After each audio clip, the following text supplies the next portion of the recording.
नमस्कार, स्वागत है आपका सरोकार में। मैं हूं अमृता राय। आज सरोकार में बात करेंगे भारत में सामाजिक तनाव के बरक्स मीडिया की भूमिका की। हालांकि विभिन्नताओं से भरे हमारे समाज में तनाव कोई नई परिघटना नहीं है, लेकिन हाल के दिनों में ये तनाव तब ज़्यादा उभर कर सामने आए हैं जब इस डिस्कोर्स को या बहस को हिंदू बनाम मुसलमान, सवर्ण बनाम दलित, महिला बनाम पुरुष और राष्ट्रवादी बनाम देशद्रोही के खांचों में बांटकर देखने की कोशिश की गई। माना गया कि सामाजिक तनाव को प्रस्तुत करने का नजरिया बदल गया है। परंपरागत रूप से जो मीडिया पहले तथ्यात्मक समाचारों को प्रमुखता से उठाता रहा, आज वो या तो पूर्ण वैचारिक लकीर पर बंट गया या फिर तथ्य के नाम पर 140 अक्षरों की सीमा में बंद गया। समाचार की सीमाएं तय करने में सोशल मीडिया ने बड़ी भूमिका निभाई है। खबर की प्रमुखता अब सोशल मीडिया तय कर रहा है, न कि संस्थागत मानकों में बंधा संपादक। खबरों का आज संपादक के हाथ से निकलकर व्यक्ति के हाथ में जाने से मीडिया अब संगठित ताकत नहीं रह गई है। इसका सबसे बड़ा खामियाजा उस वंचित तबके को भुगतना पड़ रहा है जो इस माध्यम का इस्तेमाल नहीं कर पा रहे हैं। ये जरूर है कि इससे अपने मुद्दों को सामने लाने के लिए नागरिकों को एक माध्यम मिला है, लेकिन सोशल मीडिया पर सक्रिय अनाम अदृश्य ताकतों ने अफवाह, प्रोपेगेंडा और खबर के बीच का फर्क करना मुश्किल कर दिया है। यहाँ तक कि मुख्यधारा की मीडिया में खबरों का रुख भी अब सोशल मीडिया पर एजेंडा चलाने वाले लोग तय करने लगे हैं। पत्रकारिता के सर्वमान मानदंड जो हैं वो टूट रहे हैं। इंस्टेंट न्यूज़ यानी त्वरित पत्रकारिता के दौर में पीछे छूटे बिना मुख्य धारा की पत्रकारिता को ही अब ये रास्ता भी तलाशना है कि प्रामाणिक खबरें लोगों तक कैसे पहुंचाई जाएं और वो क्या तरीका हो जिससे हाशिए के लोगों की आवाज़ को पर्याप्त जगह मिल सके और ताकि सामाजिक संतुलन बना रहे।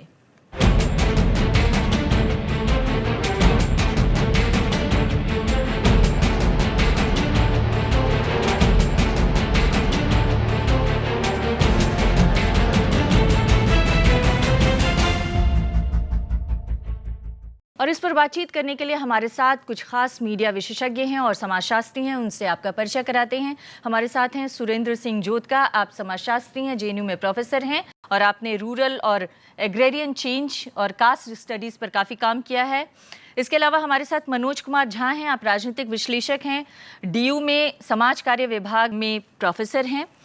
हमारे साथ इसके अलावा हैं जीवीवीएस डीएस प्रसाद, जो कि सर्वोदय आंदोलन से जुड़े रहे हैं, ऑल इंडिया सर्वोदय मंडल में, और आप सर्व सेवा संघ में सेक्रेटरी हैं।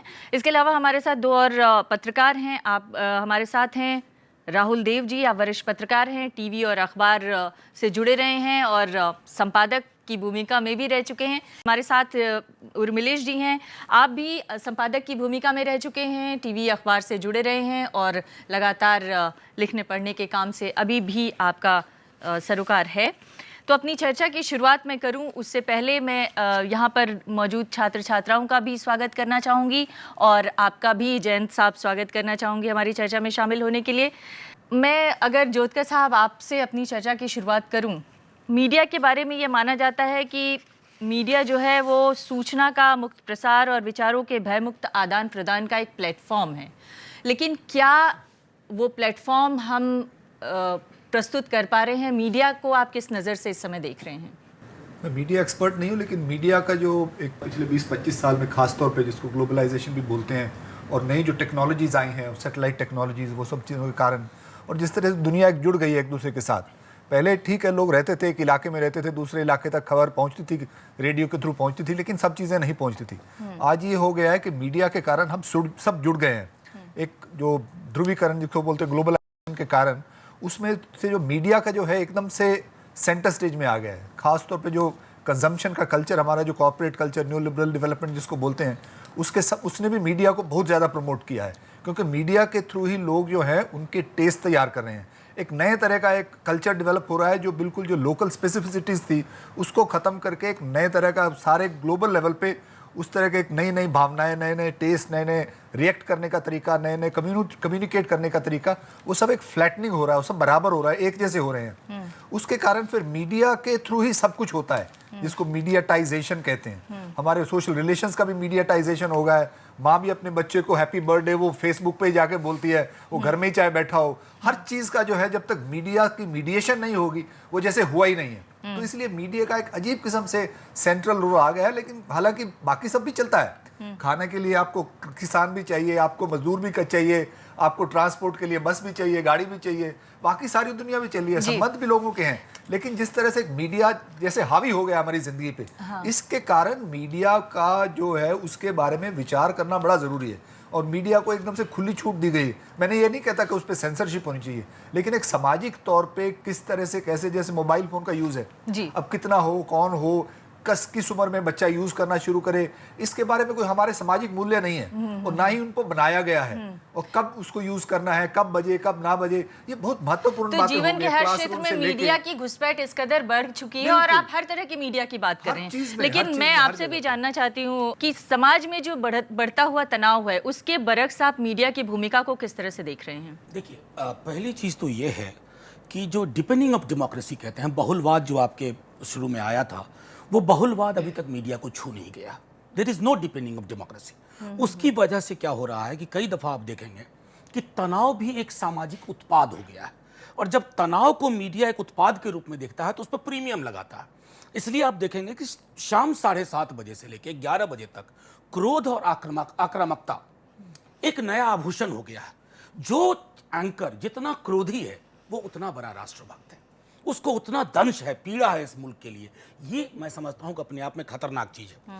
एक तीसरी चीज मैं कहना चाहूंगा कि मीडिया कैसे किसी चीज को पैकेज करता है वो भी महत्वपूर्ण है। रोहित वेमुला ने एक चिट्ठी लिखी, उसमें सबसे खतरनाक लाइन थी, ट्रैजिक लाइन थी, my life is a fatal accident, मेरा जीवन एक घातक दुर्घटना है। मीडिया में कहीं ये लाइन पे बहस नहीं हुई, पूरी बहस हो गई राष्ट्रवाद, राष्ट्र विरोधी, उसने कौन सी मीटिंग की थी।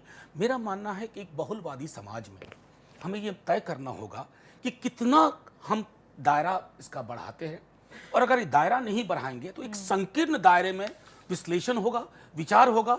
और अभी हम लोग बात कर रहे थे कि वियतनाम युद्ध के दौरान लाखों अमेरिकन और अमेरिका का एक बड़ा मीडिया वर्ग अमेरिका की पॉलिसी के खिलाफ खड़ा हो गया। आज हम में से अधिकांश लोग हिम्मत नहीं कर सकते हैं, क्योंकि राष्ट्र और सरकार के बीच का जो डिस्टिंक्शन है उसको खत्म करने की चेष्टा की जा रही है। और मैं समझता हूं कि मीडिया को अभी के वक्त में एक सजग प्रहरी होना चाहिए था, ना कि एक क्रोधित सेनापति के रूप में हर रात 4.5 घंटे वो इसको दे। जी, राहुल देव जी, आप लंबे समय तक अखबार में भी संपादक रहे हैं, टेलीविज़न में भी संपादक रहे हैं। हमने अपने इंट्रो में बताया कि संपादक नाम की जो संस्था थी वो ऐसा लगता है कि कमज़ोर हो रही है, और उस संस्था के कमज़ोर होने की वजह से भी ये जो फेनोमेना है जिसकी तरफ इशारा किया मनोज जी ने, वो हावी हो रहा है। और उसके हावी होने से क्या आपको लगता है कि लोकतंत्र का जो चौथा खंभा के रूप में मीडिया को माना जाता था वो भी कहीं कमज़ोर हो रहा है? अमृता, आप भी जानती हैं मीडिया कैसे चलता है।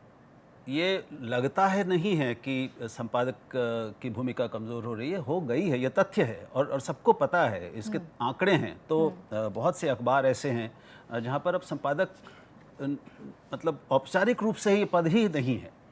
तो ये बहुत वर्षों से, दशकों से प्रक्रिया चल रही थी, वो लगातार बढ़ रही है। अभी एक जो नई, मैं कहूँगा कि इस पूरे जंगल में एक नया जो प्राणी आ गया है जो बहुत ही अनियंत्रित है, वो ये नया सामाजिक मीडिया जिसे हम कहते हैं। तो भले ही किसी अखबार में संपादक औपचारिक पद से कोई ना हो या चैनल में कोई ना हो, लेकिन वहाँ पर संपादकीय कर्म नहीं बंद हुआ है। तो संपादकीय विवेक का इस्तेमाल, वो सही हो गलत हो एक अलग प्रश्न है, उस पर हम अलग से बात कर सकते हैं। लेकिन क्या लेना है, क्या नहीं लेना है, कैसे लेना है, कैसे नहीं लेना, ये तो तय किया ही जाता है। तो अभी हम संपादक वाले उससे थोड़ा बाहर निकले, संपादन पर जोर दें। तो जैसे भी वो एक अखबारों के और मीडिया के ढांचे से जुड़ा प्रश्न है, उस पर उसको भी छोड़ देते हैं अभी। लेकिन सब जगह जो मुख्यधारा के अखबार और चैनल है उनमें संपादन यानी विवेक का इस्तेमाल हो रहा है। ये जो पहले नहीं था, और अब ये जो सोशल मीडिया जिसे हम कह रहे हैं, उसमें कोई भी मध्यस्थ नहीं है। किसी भी तरह का अंकुश, नियंत्रण, विवेक का इस्तेमाल करने वाला, किसी चीज़ को रोकने और किसी को जाने देने वाला, वो कोई नहीं है। तो उसने एक नई तरह की एक बिल्कुल गतिकी पैदा कर दी है इस पूरे बहुत ही ज्वलनशील मिक्स में, जिससे चीज़ें बहुत गड़बड़ हो गई हैं और वो इतनी ताकतवर हो गया है ये नया प्राणी कि वो अब पुराने मीडिया को संचालित और प्रभावित कर रहा है। संचालित तो मैं नहीं कहूँगा, हाँ, लेकिन लेकिन प्रभावित बहुत बड़ी तो हद बहुत तक हद तक प्रभावित कर कर रहा रहा है। जी। है। और चूंकि उस पर किसी का कोई नियंत्रण नहीं है, इसलिए सब उससे आतंकित लेकिन भी लेकिन हैं, ऐसा प्रताड़ित क्यों भी है हैं, लेकिन उर्मिलेश जी, कुछ कर ऐसा नहीं। क्यों है कि ये जो नया मीडिया है जिसकी बात आप कर रहे हैं, कि जो सामाजिक मीडिया है, सोशल मीडिया, वो बहुत ज़्यादा हावी होने लगा है परंपरागत मीडिया में, और जो सोशल मीडिया पे बेलगाम खबरें आ रही हैं जिसमें किसी का कोई लगाम नहीं है, वो अफवाह के रूप में आ सकती है, वो प्रोपेगेंडा के रूप में आ सकती है, वो बिल्कुल भ्रामक जानकारी के रूप में आ सकती है, उससे जो परंपरागत मीडिया है वो क्यों संचालित होने लगा है, क्यों उससे इतना ज्यादा प्रभावित होने लगा है? नहीं, कई बार कई बार प्रभावित होता है तो अच्छा है, क्योंकि ऊना की घटना, मैं उदाहरण दूंगा आपको। गुजरात के ऊना में दलितों के साथ जो अत्याचार की घटना हुई, अगर वो सोशल मीडिया पर ना आई होती और सोशल मीडिया ने उसे कैंपेन के रूप में न लिया होता, फोटोग्राफ्स के साथ, रिपोर्ट्स के साथ, कमेंट्स के साथ, तो देश का जो सो कॉल्ड नेशनल मीडिया है, मेन स्ट्रीम मीडिया है, उसमें ये खबर तो कई दिन नहीं आई। तो कई दिनों के बाद जब ऊना की घटना नेशनल मीडिया में आई, तब वो देश के तमाम बड़े लोगों के लिए, उसमें सत्ता में बैठे लोग हैं, विपक्ष में बैठे लोग हैं, साइंटिस्ट हैं, इंटेलेक्चुअल्स हैं, सिविल सोसाइटी है, सबके लिए एक खबर बनी। वरना तो नेशनल मीडिया खा गया था उस खबर को। ठीक इसी तरह से रोहित वेमुला, आप याद कीजिए, रोहित वेमुला की जब घटना घटी थी तो नेशनल मीडिया में वो खबर नहीं आई, और नेशनल मीडिया का जो मेन स्ट्रीम हिस्सा जिसके हम कहते हैं, उसमें आई तो बहुत छोटी सी एक खबर छपी। लेकिन जब उसको सोशल मीडिया ने एक बड़ा इशू बना दिया, खासकर हिंदी के और तेलुगु के, तब जाकर के वो बड़े बड़े बड़े आकार के रूप में उसका एक बड़ा मुद्दा वो बन गई खबर। तो मेरा ये कहना है कि सोशल मीडिया को हम भी मानते हैं कि यार वहाँ अराजकता है, वहाँ धुमा चौकड़ी है, वहाँ हड़कंप है, सब कुछ है, लेकिन इसके बावजूद वो इसलिए बेलगाम मीडिया कई बार बेहतर रोल अदा करता नजर आता है, क्योंकि जो दूसरा हमारा नेशनल मीडिया है, मेन स्ट्रीम मीडिया, वो इतने लगाम में है कि बेलगाम मीडिया भी कई बार लोगों को लगता है कि शायद ये कुछ कर रहा है। मतलब तो आप ये लगाम कह और रहे बेलगाम, हैं कि जो परंपरागत मीडिया है, नेशनल मीडिया, मुख्य धारा की मीडिया जिसे हम कहते हैं, वो मीडिया पर इतने लगाम है कि बेलगाम मीडिया उसको दिशा दिखाने का काम कर कई रहा बार है। दिशा दिखाता है, और कई बार वहाँ फूहड़पन भी है, मैं मानता हूँ सब लोगों की बात। कई बार अराजकता है, वो सब मानता हूँ मैं, लेकिन आप उसके पॉजिटिव्स भी देखिए। एक तो आपके मेन स्ट्रीम मीडिया में एक पॉइंट मैं जरूर उठाऊंगा जो सोशल मीडिया के पास है, लेकिन नेशनल मेन स्ट्रीम मीडिया के पास नहीं है।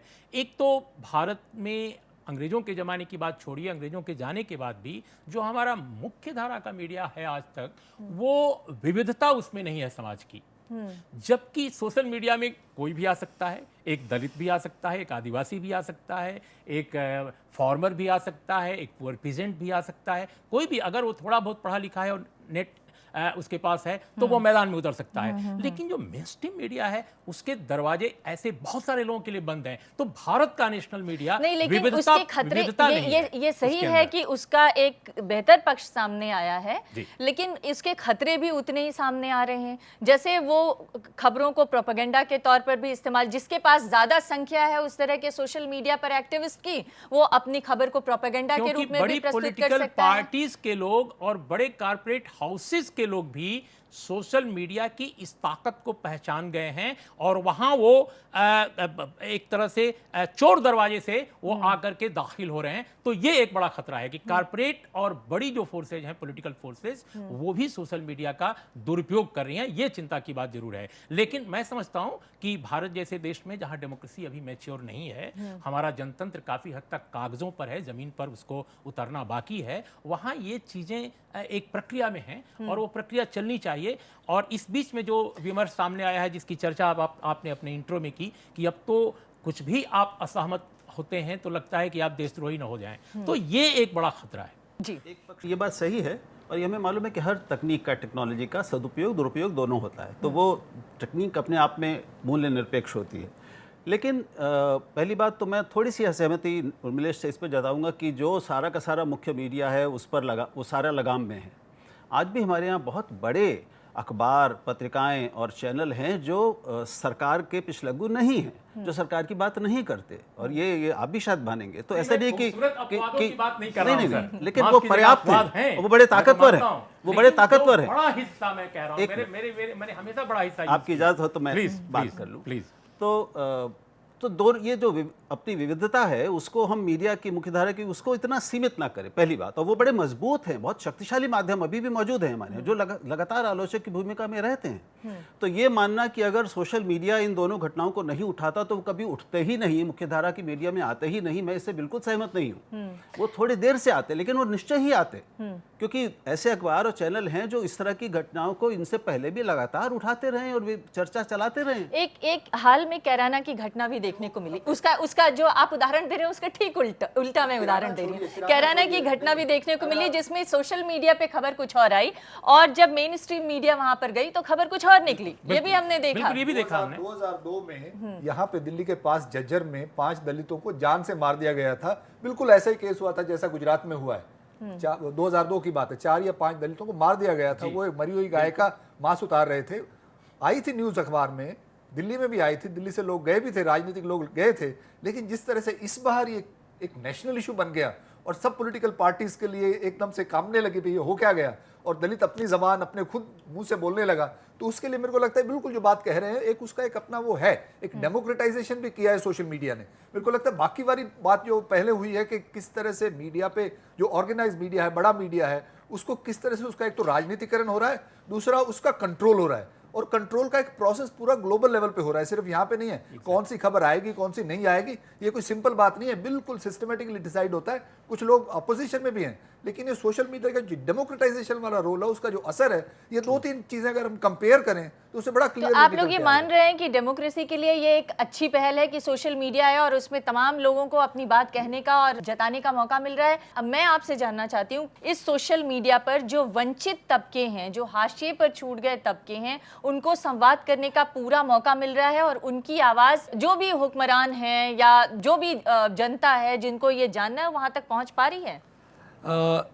एज फार एज ये सोशल मीडिया के जो बात करते हैं, तो जो पढ़े लिखे हैं, जो कंप्यूटर सेवी है, इंटरनेट सेवी है, उनके हाथ में ये सोशल मीडिया हो सकता है, उनके बाद समाज में आगे जा सकते हैं।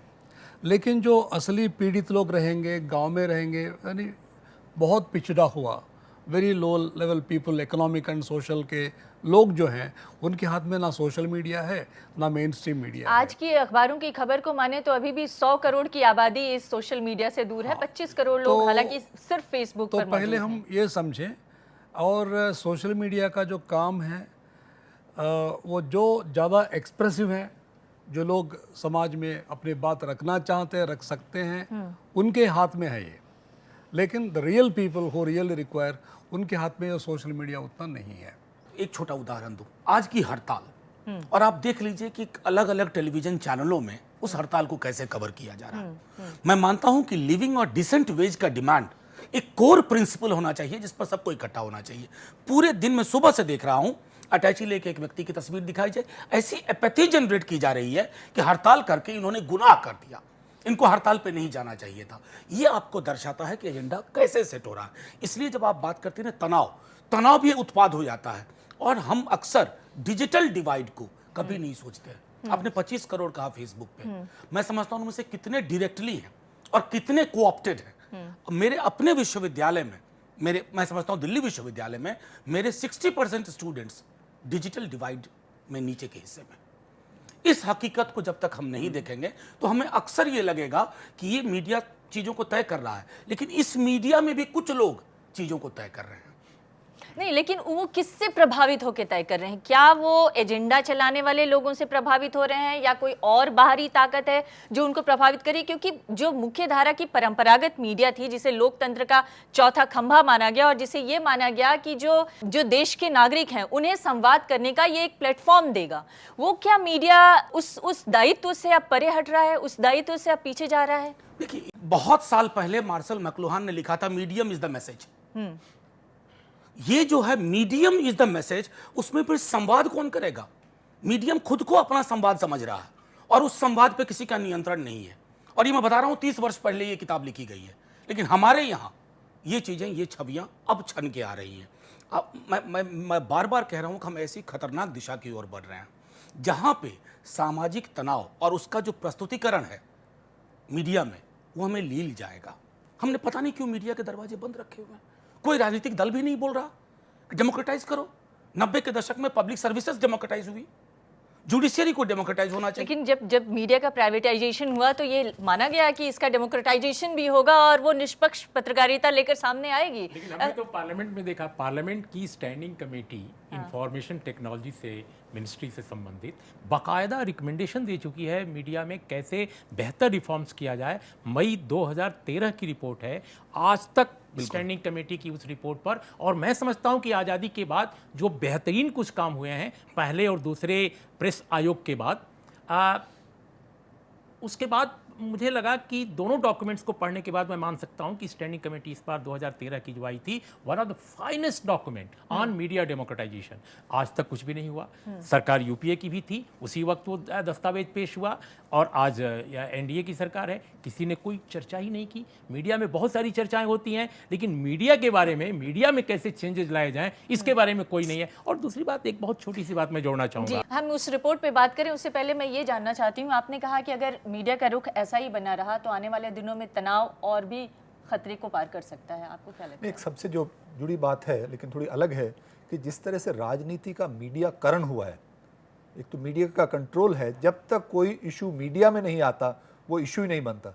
और उसके साथ एक जुड़ी बात है जो इन्होंने पहले कही कि जिस तरह से हमारे समाज का, हमारी राजनीति का, हम जिसके बारे में बातचीत करते हैं, जिसको हम महत्वपूर्ण समझते हैं, उसका किस तरह से एक मिडिल क्लास ने और जो इलीट है उन्होंने कैप्चर कर लिया है। जब तक उनको वो अफेक्ट नहीं करती वो इशू बनता ही नहीं है। CSDS ने एक एथेंटिक सर्वे कराया था कुछ साल पहले, और उसमें 6 बड़े अखबारों को लिया।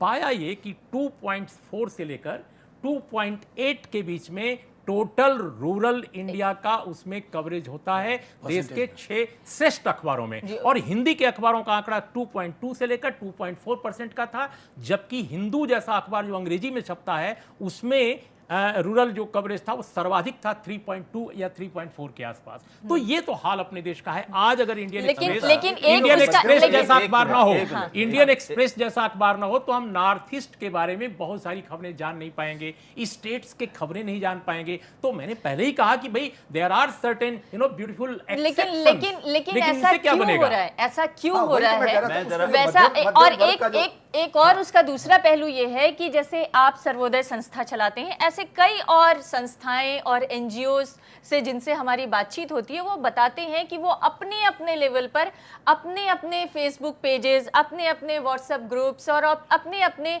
संस्थान की खबरों को का आदान प्रदान कर रहे हैं, पर उसको मेन स्ट्रीम मीडिया में या एक बड़े पैमाने पर खबर के रूप में नहीं दिखाया जा रहा है। ऐसा क्यों हो रहा है? वहां पे क्यों पिछड़ रहे हैं? एक्चुअली एक मुझे क्या लगता है, जैसे गांधी जी ने कहा, ये न्यूज़पेपर्स और in whose favour they are edited, पहले ये समझना चाहिए। यानी जो टीवी चैनल हो या न्यूज़पेपर हो, वो is it totally fair and common for the entire country, entire समाज, या इसमें इसका कुछ ओरिएंटेशन है जिनके फेवर में ये पूरा समाचार देते हैं? तो दैट इज़ वन पॉइंट जो पहले देखना चाहिए। दूसरा चीज़ जो है, समाज में जो तनाव बढ़ता है, पहले हमको ये समझना चाहिए क्यों ये तनाव बढ़ रहा है, तनाव क्यों आ रहा है। इस पे मैं 2 मिनट बताना चाहता हूँ। तो पहले अगर समाज में हम सब लोग, जितने भी लोग हैं, हमारे मन में ये भावना है कि हम सब लोग समान हैं, तब तनाव की कोई बात हो नहीं सकती।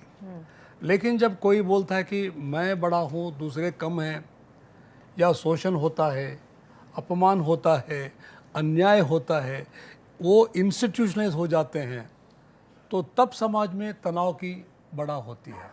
तो पहले एक चीज़, एक पॉलिसी लेवल पे ये होना चाहिए, समाज में तनाव कम करने की क्या क्या प्रक्रिया होनी चाहिए। और मतलब वो आप कह रहे हैं कि उसका राजनीतिक निराकरण भी करने की कोशिश करनी वो चाहिए। एक है। लेकिन समाज में जब ग्रीड बढ़ता है, लालच बढ़ता है, तो इसमें जो है शोषण ज़्यादा हो जाता है। लेकिन अगर राजनीतिक निराकरण नहीं हो रहा है उस समस्या का, तो फिर जनता क्या करे? तथ्यपरक पत्रकारिता कैसे हो ताकि लोगों को सही सूचना मिले और समाज में जो असंतोष जिनके भी अंदर है उस असंतोष को भी काउंटर किया जा सके? मीडिया तो वही माध्यम है ना कि हम असंतोष को काउंटर करके और संतुलित समाज की व्यवस्था बना सकें। बिल्कुल, बहुत बड़ा सवाल आपने उठाया है। संक्षेप में जो अभी तक बात हो रही थी, ये तभी हो सकता है जब मुख्यधारा का मीडिया, क्योंकि वही संगठित हो सकता है, वही एक साथ बैठकर इस पर कुछ सोच सकता है और फैसले ले सकता है। असंगठित, अराजक सोशल मीडिया ये कर ही नहीं सकता, उसकी प्रकृति में नहीं है। तो ये एक सामूहिक प्रश्न है, ये मीडिया की अपनी सामूहिक विश्वसनीयता का भी प्रश्न है। इसलिए बार बार हम में से कुछ लोग ये कहते हैं कि भाई मीडिया मालिक और मीडिया के जो पत्रकार हैं, संपादक और सब लोग, इनको साथ आकर इन पर गंभीरता से विचार करके कुछ फैसले लेने होंगे। हो सकता है उनमें सबको कोई कीमत भी चुकानी पड़ी। हर सुधार की एक कीमत किसी को चुकानी पड़ती है, वो सुविधा से नहीं हो जाता, वो होता नहीं है। दोनों के अपने हित टकराते हैं। दिक्कत ये है कि अभी हम सिर्फ मीडिया को इतना कोस रहे हैं, आखिर आप ये देखिए कि आपकी संसद भी अपने ही सुधार के कार्यक्रमों को होने देती है क्या? चर्चाओं को होने देती है क्या? बहुत सारा हालांकि जटिल प्रश्न है। हम संसद में किस तरह से सुधार हो उस पर अलग से बहस करेंगे। आज हम बहस ये कर रहे हैं कि मीडिया में सुधार की क्या जरूरत है। के वरिष्ठ लोगों को अब समय आ गया है कि इस नए खतरे को देखते हुए और अपनी बड़ी हुई जिम्मेदारियों को देखते हुए साथ आके इस पे विचार मुझे भी लगता है कि प्रॉब्लम क्या है, मैं राहुल जी की सद्भावना का सम्मान करता हूं, लेकिन सद्भावना जब तक ठोस हकीकत असलियत में न तब्दील होने वाली हो तब तक बहुत मुश्किल है उसको समझना और एक्सेप्ट करना। देखिए, कौन लोग मीडिया के बड़े लोग? संपादक, तो संपादक नाम की संस्था नहीं है, स्वयं वो मान रहे हैं कि वो लगभग खत्म है या जहां कुछ बची खुची है उसको जल्दी जल्दी खत्म किया जा रहा है। तो ले देकर आप मानिए कि जो भारत का मेन स्ट्रीम मीडिया है, जिसको नेशनल मीडिया हम कहते हैं, उसका मतलब प्रमुखता और कुछ एक अपवादों को छोड़कर पूरी तरह कॉर्पोरेटाइजेशन हो चुका है। तो कॉर्पोरेट, क्या भारत के कॉर्पोरेट मीडिया का डेमोक्रेटाइजेशन चाहेगा? एक सवाल। दूसरा सवाल, देखिए, पहले भी उद्योगपति मीडिया चलाते थे, आज के भी उद्योगपति मीडिया चला रहे हैं। एक फर्क है लेकिन पहले और आज में। पहले गांव की खबर, कस्बे की खबर, नगर निगम की खबर, आम आदमी की खबर कहीं ना कहीं तीसरे पेज, चौथे पेज, पांचवें पेज पर जगह पाती थी। आज हालत यह है कि मीडिया का बड़ा हिस्सा, मेन स्ट्रीम मीडिया का बड़ा हिस्सा, सत्ता और देश, राष्ट्रीयता और सरकार, इनके बीच में फर्क करना भूल गया है। उसकी जवाबदेही आवाम पहले थी, अब जो मीडिया है, मेन स्ट्रीम मीडिया, उसके बड़े हिस्से की जवाबदेही सत्ता है, स्टेट है। तो मतलब आप ये कह रहे हैं main main stream stream media वही कह रहा है। आपके समझ से मेन स्ट्रीम मीडिया का चरित्र बदला है और उसका जितना ज्यादा कॉर्पोरेटाइजेशन हुआ है उतना ज्यादा जनता के प्रति उसकी जवाबदेही बढ़ती गई है। और आप कह रहे हैं कि उसमें सुधार की गुंजाइश है और उसके लिए जरूरत है कि जो लोग भी इस दिशा में सोच रहे हैं वो बैठे और रास्ते निकालने की कोशिश करें। हम इस पर चर्चा जारी रखेंगे, एक ब्रेक के लिए रुकते हैं। ब्रेक के बाद इन चुनौतियों से कैसे मीडिया पार पाए ताकि लोकतंत्र के प्रति और जनता के प्रति अपनी जवाबदेही सुनिश्चित कर सके। एक ब्रेक के लिए रुकते हैं, ब्रेक के बाद लौटेंगे।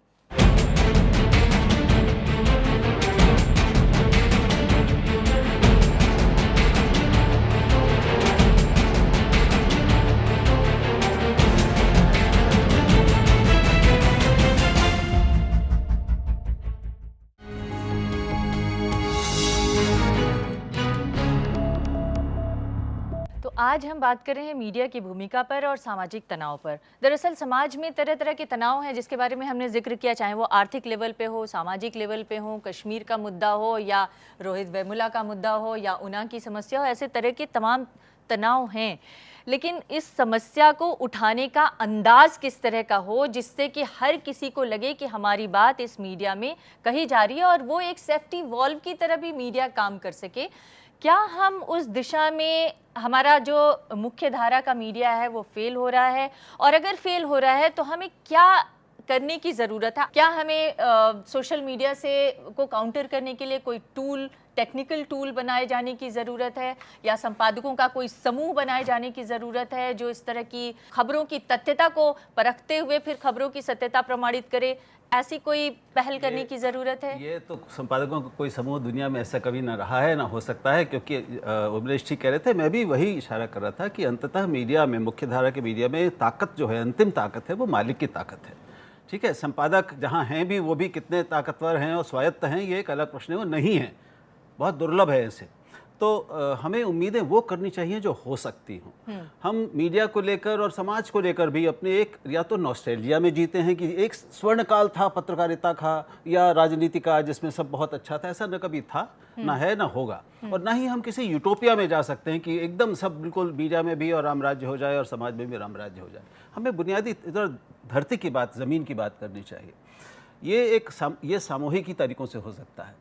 दिक्कत यह है कि और इसकी कोशिशें कई बार हुई हैं। ऐसा नहीं है कि हम सब लोग आपस में बैठ चुके हैं, हम लोग अपने अपने चैनलों की समीक्षा कर चुके हैं, कुछ फैसले लिए भी गए हैं, लेकिन वो थोड़ा ज़्यादा बड़े और कड़े फैसले लेने की ज़रूरत है। और उनमें जब तक मालिक शामिल नहीं होंगे तब तक ये बड़े सुधार होंगे नहीं। मालिक शामिल कैसे होंगे, ये एक बहुत ही बड़ा यक्ष प्रश्न है, क्योंकि उनको शामिल कौन कराएगा? एक ही ताकत है जो करा सकती है, पत्रकार नहीं करा सकते।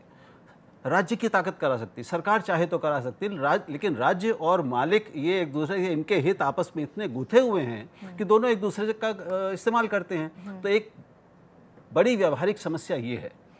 1 सेकंड का वक्त लूंगा एक्स्ट्रा, इसलिए कि जब लिबरल डिस्कोर्स चाहे पॉलिटिक्स में या पब्लिक स्फीयर में कहीं भी कमज़ोर पड़ता है, तो इस तरह की छवियां हम देखते हैं जो आज हम जिस विषय पर बात कर रहे हैं। मैं एक छोटा उदाहरण दूं। जयप्रकाश जी ने 1953 में नेहरू जी को चिट्ठी लिखा, you are presiding over the perpetration of the worst kind of tragedy in Kashmir, right? आज अगर ये चिट्ठी मैं लिख दूं या आप लिख दें, सेडिशन के आरोप में हम जेल में होंगे। उस वक्त नहीं हुआ। तो वो जो एक लिबरल फ्रेम है, एक छोटा उदाहरण देता हूं कि एक self regulation, even social media में हमको लगता है उसके लिए कैंपेन चलाना होगा, सेल्फ रेगुलेशन। एक जो चीज मैंने 90 के दशक के बाद तब तक देखी थी कि अक्सर जब तनाव के विषय होते थे तो एक समुदाय विशेष, अब लोग खुल के नाम लिखने लगे। जैसे ही आपने नाम आइडेंटिटी जाहिर की तो पोलराइजेशन को और हवा मिलती है। कहीं बीड़ी की दुकान पे झगड़ा 2 व्यक्तियों का हुआ, क्यों उसको सामुदायिक चश्मे से देखा जाए? हुक्के के लिए झगड़ा हुआ, क्यों उसको बना दिया जाए हिंदू मुसलमान झगड़ा? जबलपुर में ऐसा हुआ, फलानी जगह। मैं समझता हूं कि ये जो एक फेयरवेल टू लिबरल डिस्कोर्स भी हमने इन दौर में विटनेस किया है। लेकिन जाहिर तौर पर जो लोग कह रहे हैं, आवाज़ आपके बीच से उठेगी, ज़मीन से आएगी, तब शायद लोग दबाव में आकर के इस पूरी प्रक्रिया में इस लहर को बदलने की चेष्टा करेंगे। जी, मैं चाहती हूँ इसमें, हाँ, एक बड़ी बात सुबोध ने कही थी, मैं थोड़ा सा उसको और बढ़ाना चाहता हूँ। इन्होंने एक बहुत महत्वपूर्ण बात कही कि तनाव और संघर्ष आज एक मीडिया का उत्पाद है। मीडिया के लिए वो बहुत परम उपयोगी चीज़ है। और ये हम पाते हैं, ये टीवी में ज़्यादा हो रहा है, क्योंकि टीवी एक स्पेक्टिकल का माध्यम है। तो झगड़ा, दंगे, आग, तनातनी और तनाव हर किस्म का, वो उसको भाते हैं। वैसे ही जैसे वकील को समस्या भाती है और डॉक्टर को बीमारी भाती है। ये एक दुर्भाग्य से ऐसा हो गया है। अखबारों में आप ये पाएंगे कि अब भी कम है। तो ये दोनों उनमें एक बड़ा अंतर ये है। एक और चीज़ है जो इस नए माध्यम ने पैदा की है, सोशल मीडिया ने, उसने संवाद और अभिव्यक्ति को इतना तीखा, गाली गलौज से भरा हुआ और आपत्तिजनक बना दिया है कि उससे नए तनाव पैदा हो रहे हैं जो मुख्य धारा से नहीं होते थे पहले। तो ये विभाजनों को, खाइयों को और कटुताओं को और बढ़ा रहा है, क्योंकि वहां पर कोई मध्यस्थ नहीं है विवेक का इस्तेमाल। इसीलिए मैंने वो शुरुआती सवाल आपसे किया था कि संपादक नाम की जो संस्था है वो जैसे जैसे कमजोर पड़ी है, व्यक्तिगत और जैसे जैसे इंडिविजुअल्स का अधिकार बढ़ता चला गया सोशल मीडिया पर, वैसे वैसे ये समस्या बढ़ी है। पर अब उन दोनों, आप कह रहे हैं संपादक नाम की संस्था के कमजोर होने के पीछे और बहुत सारी वजहें। अगर वो सामने ही नहीं आएंगे, एकजुट ही नहीं होंगे, या उसकी भूमिका को ही कम कर दिया जाएगा, तो फिर इन चैलेंजेस से कैसे निपटा जाएगा? मैं इन तमाम चीज़ों पर बहस करूं, उससे पहले मैं चाहती हूं कुछ छात्रों के सवाल लिए जाएं। मैं राहुल देव सर से सवाल पूछना चाहता हूं। राहुल देव सर सरकारी मीडिया में भी काम कर चुके हैं कि sir, PCI, press council of India और भारत सरकार की गाइडलाइन के बावजूद मीडिया निष्पक्ष नहीं हो पाता है, जिससे कि देश और समाज का भी माहौल खराब होता है। तो सर, मीडिया में निष्पक्षता क्यों नहीं बन पाती है? देखिए, मीडिया का जो चरित्र, पहली बात, मीडिया कोई एक चरित्र वाला, एक स्वभाव वाला नहीं है। भारत का मीडिया बहुत विविध है। जब हम मीडिया कहते हैं तो उसमें किसी एक चैनल को ध्यान में रख रहे होते हैं, हमारे दिमाग में कुछ ही चैनल होते हैं। लेकिन मीडिया में अभी बात हुई 700 चैनल हैं, 400 न्यूज़ चैनल हैं, तो सबके सब अलग अलग तरीके से काम करते हैं। तो ये एक बहुत भ्रामक शब्द है मीडिया। मीडिया ऐसा करता है। आप देखेंगे कि हर मुद्दे पर अलग अलग चैनल, अलग अलग बार अलग अलग भूमिका लेते हैं, अलग अलग स्टैंड लेते हैं, अलग अलग तरह से कार्यक्रम करते हैं। हम लोग इतनी बुराई कर रहे हैं, लेकिन आजकल एक दूसरा पहलू भी उसका देखने को मिल रहा है कि हर चैनल पे वही 10 खबरें दिखती हैं, वो भी हर है। चैनल एक टाइप्ड हो गया है कि वो इस बारे में इसी तरह से बात करेगा। वो होगा ही, क्योंकि भाई एक दिन में 10 ही तो मुख्य घटनाएं होती हैं। आप तो उन घटनाओं को तो सबको कवर करना ही है, सबको उसकी चर्चा करनी ही है, उससे परे जाने कहाँ जाएंगे। लेकिन एक दूसरी बात भी मैं कहने जा रहा हूं कि इसी मीडिया ने और इस मुख्यधारा के मीडिया ने अपनी तमाम कमियों के बावजूद, अपनी निष्पक्षता के अभाव के बावजूद भी, तटस्थता के अभाव के बावजूद भी, उसने कितने अच्छे काम भी किए, उसकी हम चर्चा क्यों नहीं कर रहे हैं। कितने ऐसे चैनल हैं जो बहुत अच्छे अभियान चला रहे हैं। आखिर जो भ्रष्टाचार के खिलाफ इस देश में एक उभार पैदा हुआ, वो किसने बढ़ाया था, किसने पैदा किया था? एक नई जनशक्ति पैदा हुई थी और एक सामान्य जन को भी एक नई ताकत का, एकजुटता का एहसास हुआ था। वो किसने पैदा किया था? लेकिन उस एकजुटता के एहसास चाहे वो और स्त्री का प्रश्न उस हो, मुहिम के बाद क्या वो समस्या खत्म हो गई? नहीं, देखिए समस्या और समस्या मनुष्य के, हमें ये बड़े बड़े और दार्शनिक सवालों पे जाना पड़ेगा कि क्या समस्याएं कभी खत्म हो सकती वह हैं। भी उत्पाद था। वह भी शायद लेकिन वह भी उससे कुछ हुआ कि नहीं? शायद वह उसका भी विश्लेषण उत्पाद हम में था। से कई लोगों ने उत्पाद की तरह किया था। भाई, एक स्पेक्टेकल जनरेट करने की कोशिश की। राहुल जी ने जो फिर कहा, आप एक यूटोपिया की ओर जा रहे हैं। अगर आप यूटोपिया में विश्वास करते हैं कि ऐसा संभव है कि सारी समस्याएं किसी समय दूर हो जाएं, हर चीज का समाधान हो राहुल जाए, जी, स्वच्छ तभी पेयजल आप- भी अब यूटोपिया की श्रेणी में जा रहा है। तो ये हाल है इस मुल्क का। देखिए, मीडिया के इसको समझिए, हर परिवर्तन अपने आप में कोई भी स्थायी नहीं होता। गांधी जी ने इतना बड़ा काम किया, वो कितना चला? आप गांधी जी को दोष देंगे क्या उसके लिए? तो आप कितने बड़े बड़े काम हुए। जयप्रकाश जी ने जो किया, संपूर्ण क्रांति की बात लेकर आए थे, भारत हिल गया था, लेकिन वो चला क्या? मैं एक बात तो मीडिया जोड़ना नहीं था। चाहूँगा आपके सवाल में राहुल जी की टिप्पणी के साथ कि देखिए मीडिया का जो पूरा समाजशास्त्र अपने देश में है, आप यूरोप से अगर कंपेयर करेंगे तो आपको बहुत निराशा हाथ लगेगी। लेकिन भारत के कॉन्टेक्स्ट में अगर आप देखें तो मीडिया ने कोई बहुत आवाम के हक में बहुत बड़ा सामाजिक बदलाव का रोल अदा नहीं किया है, लेकिन सूचना के क्षेत्र में, ज्ञान के क्षेत्र में उसकी बहुत महत्वपूर्ण भूमिका रही है। वहाँ मैं राहुल जी से सहमत हूँ।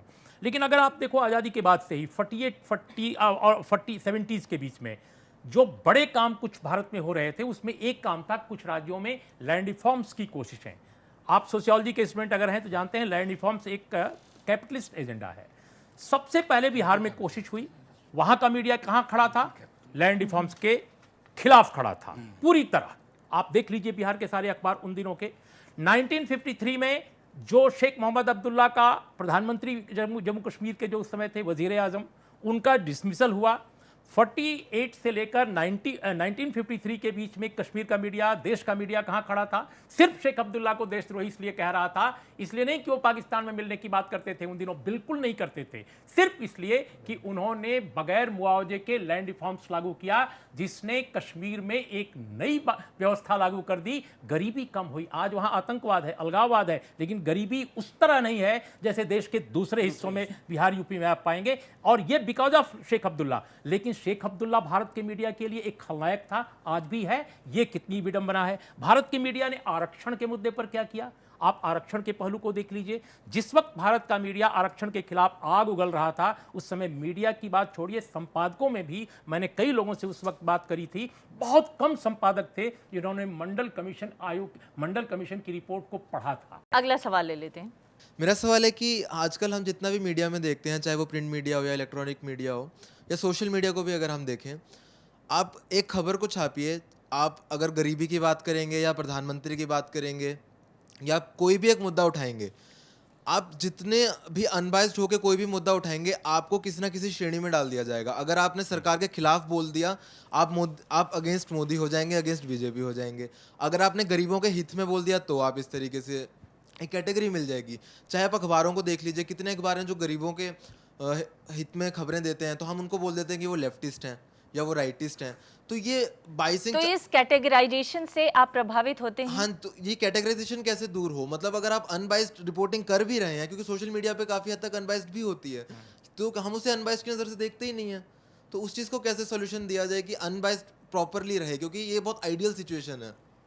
देखिए, इसकी जड़ें आपके समाज में हैं, और जब तक समाज के सोचने का तरीका, जब तक समाज में जो एक विमर्श है उसका स्तर जब तक डेमोक्रेटिक नहीं होगा और एक दूसरे को उसके विचारों के आधार पर हम नहीं आंकेंगे, तब तक यही होता रहेगा। अचानक आप कुछ अच्छी बात कहोगे समाज के भले के लिए, आपकी कोई पार्टी कोई विचारधारा नहीं होगी, तब भी आपको देशद्रोही कह दिया जाएगा। ये एक बड़ा जोखिम है। इसीलिए हमारे जो मीडिया में लोग एक्टर काम करते हैं, उनकी एक रिस्पॉन्सिबिलिटी है, उनका एक अच्छे तरह से ट्रेनिंग होना जरूरी है। उनका सर्टिफिकेट क्यों नहीं आप कैंसिल कर देते? जो भी एक आदमी एक खबर को गलत तरीके से पेश करता है जिससे वायलेंस हो सकती है, क्यों नहीं उनकी अकाउंटेबिलिटी होती है? आई थिंक अकाउंटेबिलिटी का कल्चर बनाना बड़ा जरूरी है। और वो कोई जरूरी नहीं कि वो पॉलिसी से होना है, पुलिस एक्शन से होना है। वो एक कल्चर अगर मीडिया में ही बन जाए कि हाँ भाई इस आदमी को बाइकआउट करेंगे, इस तरह की खबर बनाता है, इस तरह से ये जैसे लड़ाई पिटाई शुरू कर देता है शाम को होते ही, तो इस तरह के लोगों का बाइकआउट क्यों नहीं करते? अगर बाइकआउट कर देंगे तो सोशल मीडिया का रास्ता अपना लेगा, फिर वो वहां पे करता सोशल रहेगा। मीडिया तो प्रजातांत्रिक है, सोशल मीडिया में कंपटीशन अलग किस्म का है, अपना ले तो वो अच्छी बात है, उसमें तो लोग निपट लेंगे उसके साथ। लेकिन जब उसके पास पूरी पावर आ जाती है, सारी मीडिया का जो स्टेट तंत्र है या वो पूरा पूंजी तंत्र है, तो उसमें कोई किसी के बस का नहीं रहता, क्योंकि सब लोग उसी को देखने लगते हैं। एक सवाल आपसे पूछना चाहता हूँ और इन लोगों से भी पूछना चाहता हूँ, इजाज़त अगर अमृता इजाज़त देते, आप बता सकते हैं कि जो एंकर बहुत ज़्यादा ये सब करते हैं, जो सारी आप चर्चा कर रहे हैं, जो उनको लोग ज़्यादा क्यों देखते हैं? जो अच्छे एंकर हैं, जो संतुलित बात करते हैं, धीर गंभीर बात करते हैं, शांति के साथ बात करते हैं, उनको लोग कम क्यों देखते हैं? बिल्कुल सही बात है। इसके लिए कौन हम दोषी हैं? नहीं राहुल जी, इसका मूवी से कहानी रही है ये, एक मिनट में कौन दोषी है इसके लिए बताइए? हिंदी दर्शकों की कोई भूमिका है? नहीं देखिए साहब, हिंदी मूवीज ने वायलेंस और सेक्स को क्यों प्रमोट किया? लोग देखना चाहते हैं। आप उस तरह का टेस्ट डेवलप करेंगे, लोगों को वही देखना अच्छा लगेगा। तो इसमें सबकी पार्टिसिपेशन जरूरी है। समाज शास्त्रीय दृष्टिकोण से एक छोटी टिप्पणी मैं करूं, मुझे अफसोस के साथ ये कहना पड़ रहा है, लेकिन बीते 5 वर्षों में मैंने शुरू में मैंने कहा कि क्रोध हमारी सभ्यता का सबसे खूबसूरत नियामक बन गया। सड़क पर अगर चलते हुए आप क्रोधित नहीं है तो आप में कुछ गड़बड़ी है। अगर आप एंगर के साथ बात नहीं करते हैं तो इसका मतलब कॉम्प्रोमाइज करने को तैयार है। हमारा मानना है कि ये क्रोध जो नियामक हुआ है, ये सबसे खतरनाक चीज है और ये खत्म इन्हीं लोगों से होगा, इनसे होगा। अभी आप जैसे कह रहे हैं कि मीडिया क्या करना चाहिए अच्छे समाज बनाने के लिए, तनाव रहित समाज बनाने के लिए, लेकिन क्या कर रहा है, ये दोनों जरा अपन सोचना पड़ेगा। और जैसे आप कह रहे हैं, फिल्म में भी जो लोग देखना चाहते हैं वही दिखा रहे हैं। अगर ये हमारा रास्ता होगा तो समाज के लिए बहुत बड़ा खतरा होगा, क्योंकि समाज में कौन से वैल्यूज़ पर समाज को खड़ा करना चाहिए, अगर उस पर काम नहीं होता है तो ये तनाव कभी भी कम नहीं होगा। जी, तो इस आधार पे हम नहीं जा सकते हैं कि लोग ये देखना चाहते हैं इसलिए हम ये दिखाते चले जा रहे हैं और हम अपनी तरफ से सोशल वैल्यूज नहीं प्रोड्यूस कर पा रहे हैं या नहीं दिखा रहे हैं, इसलिए हम अपनी कमजोरी को भी थोड़ा मीडिया सा सिर्फ सेंसेशनल बनाना चाहता है हर एक चीज़ को, उससे कोई फायदा नहीं है। मैं अगले सवाल की तरफ मेरा पैनल से सवाल है कि जैसे एक तरफ हम इंडियन कॉन्स्टिट्यूशन की बात करें तो आर्टिकल 19 जो है अभिव्यक्ति की आज़ादी और प्रेस की स्वतंत्रता की बात करता है, जो एक मजबूत आधार देता है मीडिया को। दूसरी तरफ हम देखते हैं मीडिया ट्रायल के केसेस, जैसे केस के पहले ही किसी व्यक्ति को निर्दोष साबित कर देना या फिर किसी को भी बता देना कि ये गुनहगार है। तो इन दोनों के बीच के कोरिलेशन को कैसे ठीक किया जाए, इनके बीच के मतलब कैसे इसको सही किया जाए, सुधार किया जाए इसमें? देखिए, मीडिया के साथ उसकी अपनी एक बुनियादी प्रकृति के साथ कुछ समस्याएं हैं। हमसे उम्मीद क्या होती है, कोई भी घटना हो, छोटी हो या छोटी से छोटी घटना लेके बड़ी से बड़ी घटना की आप कल्पना कर लीजिए, हमसे उम्मीद ये है कि हम किसी भी घटना के बारे में संपूर्ण जानकारी, गहराई के साथ, परिप्रेक्ष्य के साथ, विश्लेषण के साथ और फैसले के साथ देंगे और हमें ये लोगों को बताएंगे ये अच्छा है, ये बुरा है।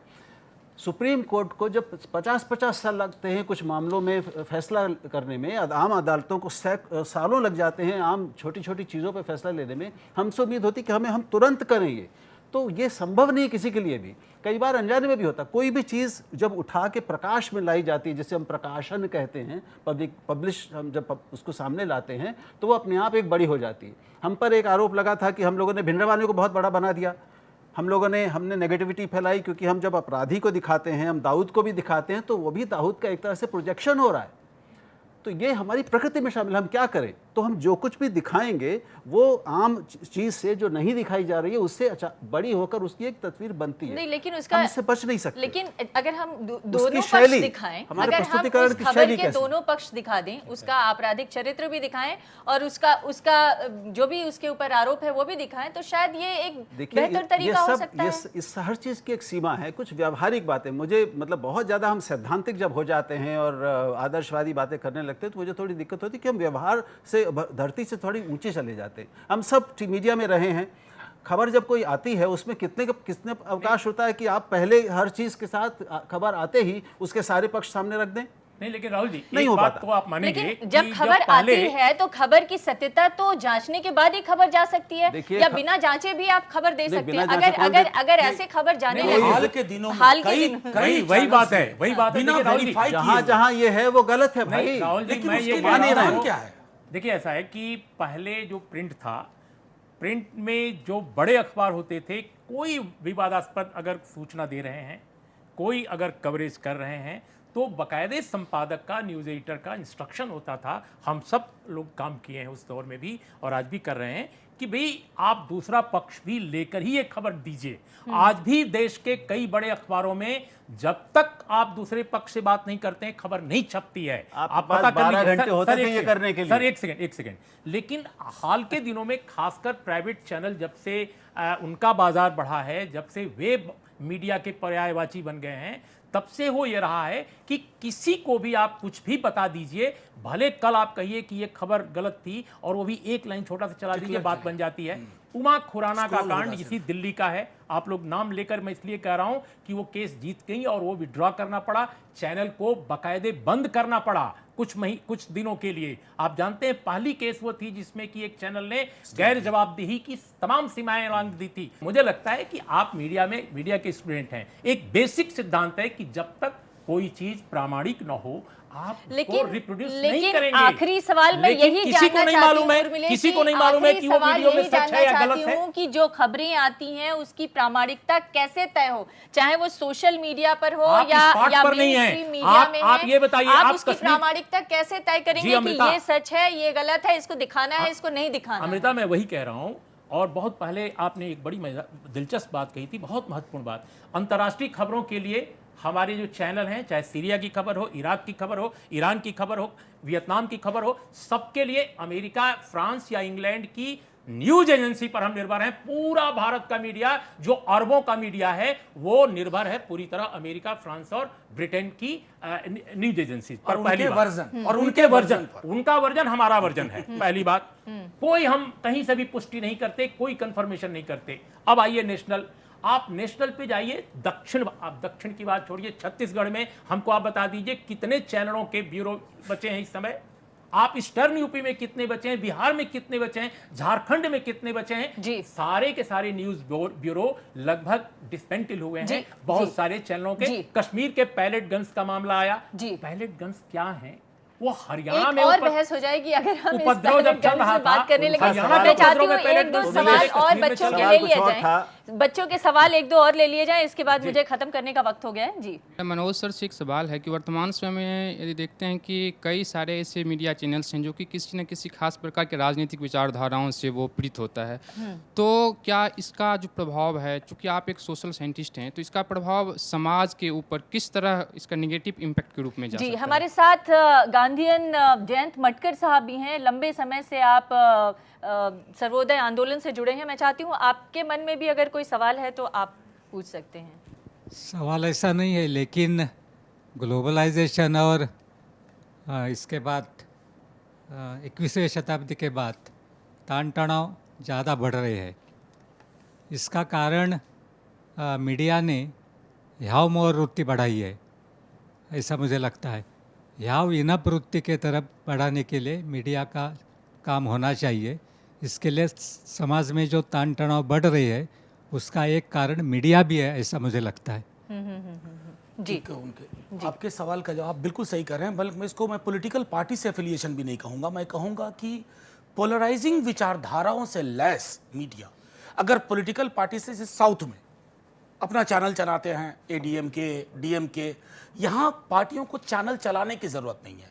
पार्टियों के लिए, जैसे हिटलर के पास एक लेनी रेफेंसल थी, फिल्में बनाती थी हिटलर के लिए, लॉन्ग शॉट, मोन्टाज सब पहले वहीं इस्तेमाल हुआ। अभी के दौर में लेनिन रेफेंसल की कोई कमी नहीं है, एक मांगो हजार मिल रहे हैं। आवश्यकता आप जैसे लोगों से इस बात की है। कार्ल मार्क्स ने एक चीज कही थी, डाउट एवरीथिंग, और बुद्ध ने भी कहा संशयवाद।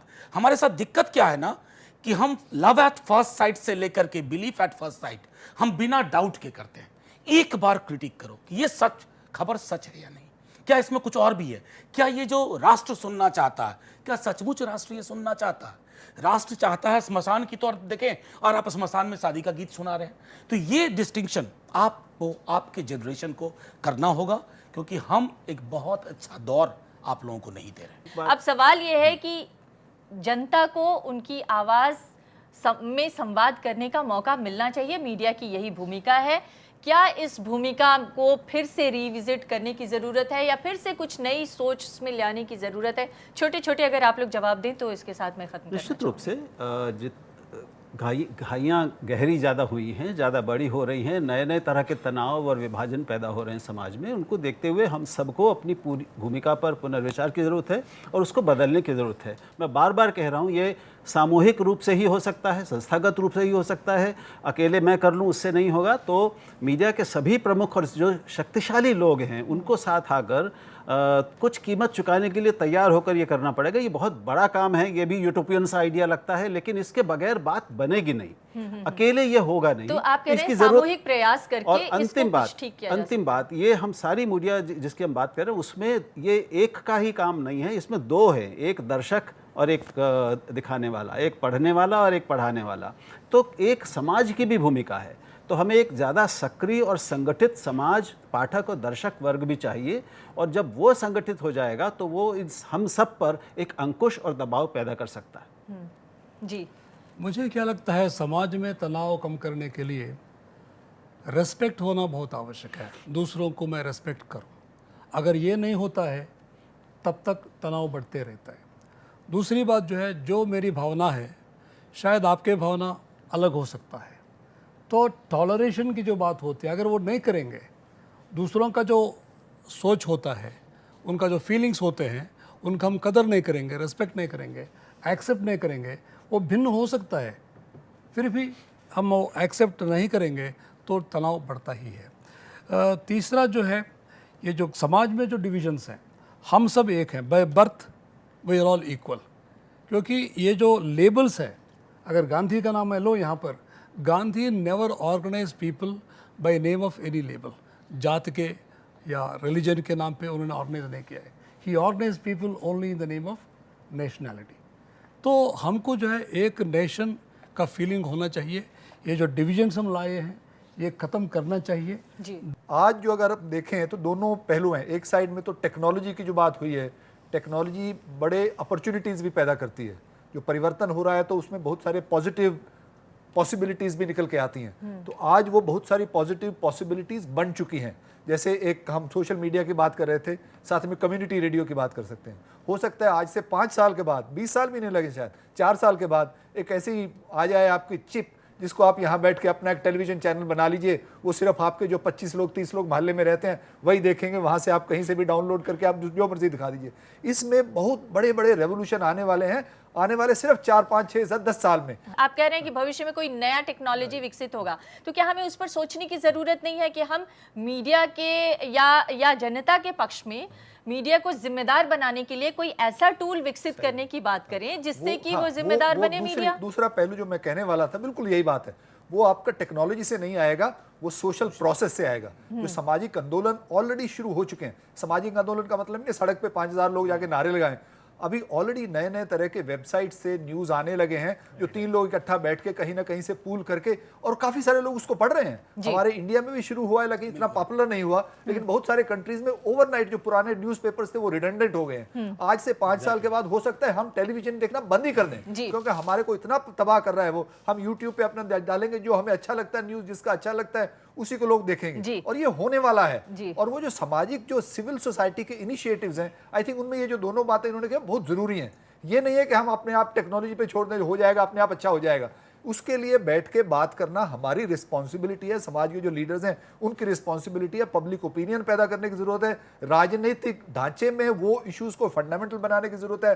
पार्लियामेंट में पे डिस्कशन होना जरूरी है। मतलब समस्या का समाधान सामूहिकता से निकलेगा, चाहे वो राजनीतिक समाधान के जरिए निकाला जाए या फिर बहुत सारे टेक्नोलॉजिकल पॉसिबिलिटीज हैं जिनके बारे में आप सोच। देखिए, जो पार्लियामेंट्री स्टैंडिंग कमेटी ने कही थी बातें, मैं उन्हीं की रोशनी में 2-4 सुझाव देना चाहता हूं। पहली बात तो यह है कि प्रेस कमीशन पहला दूसरा बना, उसके बहुत ही महान परिणाम हमको नहीं सामने आए, सिवाय कुछ अच्छी संस्थाएं गठित हुई जो अपना काम आज भी कर रही हैं। हमें तीसरा चौथा आयोग बनाने की जरूरत नहीं है, हमें एक नए ढंग के आयोग की जरूरत है। जिस तरह के इनिशिएटिव अमेरिका में एक दौर में लिया गया था, वो हो कि वो सरकारी कंट्रोल का कमीशन न हो, सरकार की उस पर सहमति हो, न्यायपालिका की उस पर सहमति हो, उसमें पब्लिक पार्टिसिपेशन हो, सिविल सोसाइटी से लोग जाएं, न्यायविद जाएं, समाज विज्ञानी जाएं और सब लोगों को मिलाकर, क्योंकि जो रेगुलेशन के लिए, सेल्फ रेगुलेशन के लिए चैनलों की ओर से जो इनिशिएटिव आया है वह भी विफल है। तो ऐसे दौर में एक नया मैकेनिज्म, एक नया तंत्र गठित हो जो सरकारी नहीं हो लेकिन सरकार जिस पर सहमत हो, जिसमें नियुक्त किए जाने वाले लोग समाज के वे लोग हैं, वे लोग हों जिनके बारे में कोई विवाद न हो, जिन जैसे अब कल्पना कीजिए उदाहरण के तौर पे हमारे देश में अमर सेन जैसे लोग हैं, हमारे देश में एक से एक विद्वान लोग हैं जो मीडिया पर भी काम किए हैं, सोशियोलॉजी पर मतलब भी आप कह रहे हैं हर क्षेत्र के जो विशेषज्ञ हैं उनको लेकर एक काम किया जाए और ये तय किया जाए और कि कैसे मीडिया कैसे रोल अदा करे, कार्पोरेटाइजेशन कैसे उसका सिकंजा कम हो,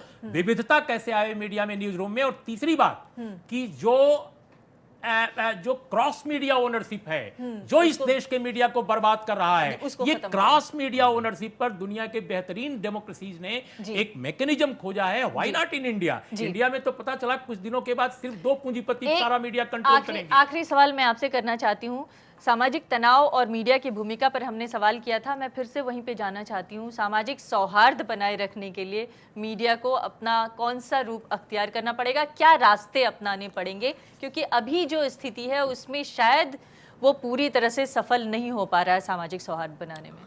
मीडिया को डिलीट बटन दबाना होगा, कंट्रोल D, क्योंकि परंपरा चली है कि if it bleeds it reads, खून बहेगा तो वो पढ़ा जाएगा, वो अखबार के दौर की बात थी। हमारा मानना है कि मीडिया को सबसे पहले ये तय करना होगा कि वो, जैसे कमिटेड जुडिशरी की बात हो रही है, कमिटेड एग्जीक्यूटिव की बात हो रही है, कमिटेड मीडिया ना हो जाए, क्योंकि अगर वो हो गया ना तो 4 खंबे की बात हो रही थी, चौखंबा, 4 खंबे में से एक खंबा लचलचा रहा है, अगर चौथा भी गया तो फिर हमारे पास कुछ बचेगा नहीं। लाइटर वेन में एक बात जरूर कहना चाहता हूँ, फौरी तौर पर एंगर मैनेजमेंट का वर्कशॉप होना चाहिए। वो बहुत आवश्यक है, कम से कम फौरी तौर पर एक क्रोसिन का काम करेगा, बाकी दवाइयां चलती रहेंगी जो बता रहे हैं। जी, तो हमें एक लॉन्ग टर्म प्रोसेस भी बनाने की ज़रूरत है, जिसकी तरफ आप भी बात कर रहे हैं, आप भी बात कर रहे हैं और आप सभी लोगों ने अपने अपने सुझाव दिए कि लॉन्ग टर्म सामूहिकता से ही, चाहे वो विशेषज्ञों की सामूहिकता हो या मीडिया के अंदरूनी लोग जो हैं वो अपनी सामूहिकता तय करें, और समाज के अंदर जो आपने चीज़ें बताई कि चाहे वो रिस्पेक्ट की भावना हो या फिर एकजुटता की भावना, वो अगर हम इस मीडिया के ज़रिए प्रस्तुत कर सकेंगे तो शायद मीडिया का रोल हम थोड़ा बढ़ा सकें। बहुत बहुत शुक्रिया चर्चा में शामिल होने के लिए आपका।